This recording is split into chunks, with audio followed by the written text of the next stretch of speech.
Here in Red Wing, and we have Sarah Holmgren here. She is the chef for many of the banquets. How are you? I'm great, thanks. Thanks for showing off some of your awesome dishes here. What are we making today? We're going to make a Brie and Croute. So It's a baked Brie. I'm going to stuff it with some really good things. We're going to put a big puff pastry crust on it, and we're going to bake it. Okay, take it away. Show us how to do it. All right. And you could do this at home. You don't really need a recipe. And you don't need this giant wheel of Brie either, because a lot of times in the grocery store, you can find smaller ones that are about this big, and that works just fine also. So the first thing we're going to do is we're going to cut our Brie in half, which is the tricky part. I like to use a serrated knife because it doesn't stick to the cheese as much. Good tip. And it doesn't matter if it's totally even. And then you're going to pull it apart in all its lovely gooiness. Why do you choose Brie?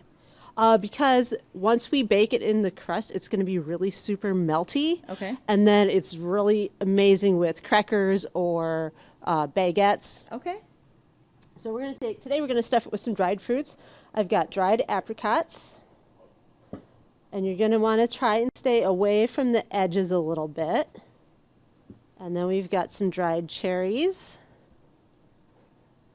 And you can pretty much stuff it with almost anything? Yeah, you could use any sort of dried fruits. We're also going to put some nuts in there, but I've got almonds today, but you could use pecans. Okay. Pistachios, whatever you have on hand. And then we're going to take a little honey, and we're going to just glorp that right on there. Glorp is a technical term. Okay. Perfect, honey. And then you are going to, so whatever you want to do with the honey actually gives it the sweet savoriness going on here, which is really nice. So we've left this open on the edges and it's sticky.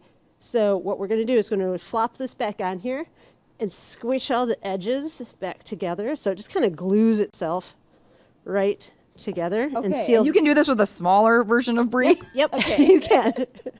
Perfect. Yeah, you can get small ones like this at the grocery store. It works just fine. I mean, you can make this at home. Oh, yeah, absolutely. Okay. So we're just going to set that there for a minute. I've got some puff pastry sheets, which also, like all the stuff you can get at the grocery store, super easy. I have to glue a couple together because my Brie is too big. Okay. And you might have to do that at home too, but that's easy. All you just do is squish it together. Yeah, and it'll be in the oven. It doesn't need to be beautiful. No, it doesn't. And this is the great thing about it. So then you just plop your Brie in the middle. Okay. And then you're going to start folding everything towards the center. And it doesn't have to be exact. You just want it to get sealed up.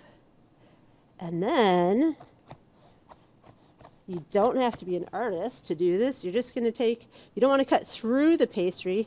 But we're just we're gonna make some marks on it, and then when it comes out of the oven, it's gonna look really nice, even though you have no artistic skills whatsoever.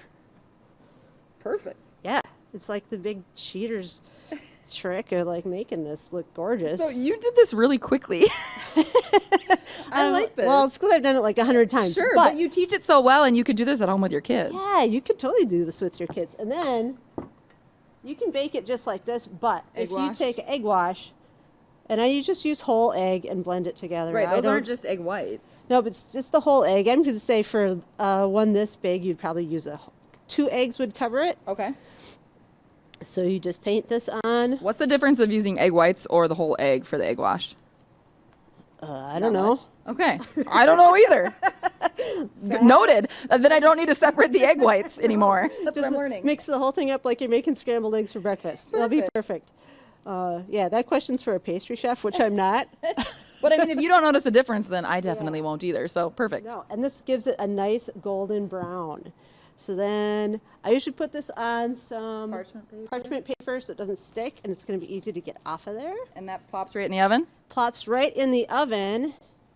And then when it comes out, just like on TV, oh, wow. It looks like this. See?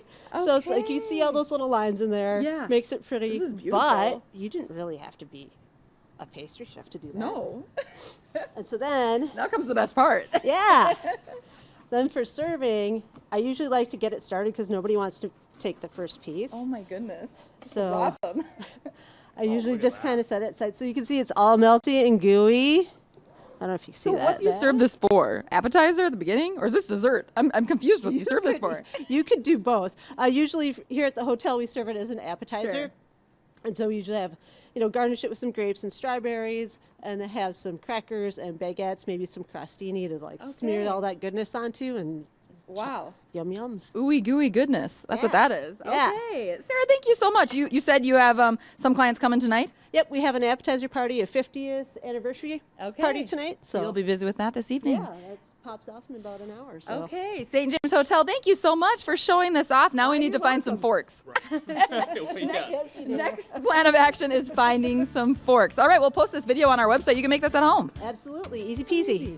Sarah, thanks again. We Oh, appreciate and it. if you're going to put it in the oven, about 400 degrees. 400 degrees for how long? About 15 minutes, just till it gets nice and golden brown. Perfect. All right. It's as easy as that. Thanks again. We have much more to come live from Red Wing when we come back.